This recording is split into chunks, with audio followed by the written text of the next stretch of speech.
Xəbər verdiyimiz kimi Ermənistanın baş naziri Nikol Paşinyan Türkiyənin bir sıra nüfuzlu media qurumlarının jurnalistlərini müsahibə üçün Ermənistana dəvət edib. CNN Türkün xəbər redaktoru İdris Arıkanın İrəvandan hazırladığı reportaj erməni ictimaiyyətində narahatlıq və narazılıq yaradıb. Türkiyədən olan media təmsilçilərinin Paşinyanın dəvəti ilə İrəvana getmələrinə Bakıda necə baxılır?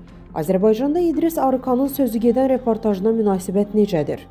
Qlobal İnfoza danışan politoloq Elşad Həsənov deyib ki, bir qrup türk jurnalistin Ermənistana getməsi, baş nazir Nikol Paşinyanla müsahibə alması və səsləndirilən fikirlər diqqət çəkir.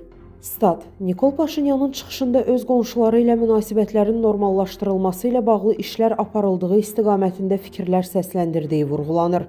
Xüsusilə də Türkiyə ilə aparılan danışıqların yaxın zamanlarda müsbət nəticələr verəcəyi qeyd edilib. CNN Türkün xəbər redaktoru İdris Arıkanın reportajı da Azərbaycan tərəfindən maraqla qarşılanıb. İrəvanda Göy məscidin qarşısında çəkilən reportaj Azərbaycanlıların ürəyincə olub. Orada yaşayan Azərbaycanlılar həsrətlə bu reportaja baxıblar. İrəvanın qədim Azərbaycan torpağı olduğunu göstərən tarixi süjetlərdir. Qədim torpaqlarımıza gec-tez qayıdacağımızı bilirik. Tanklar, toplarla yox, diplomatik yolla tarixi ərazilərimizə qayıtmaq istəyirik. Ermənistan isə təxribatları artırıb, şərti sərhəddə atəşkəsi tez-tez pozmaqla məşğuldur.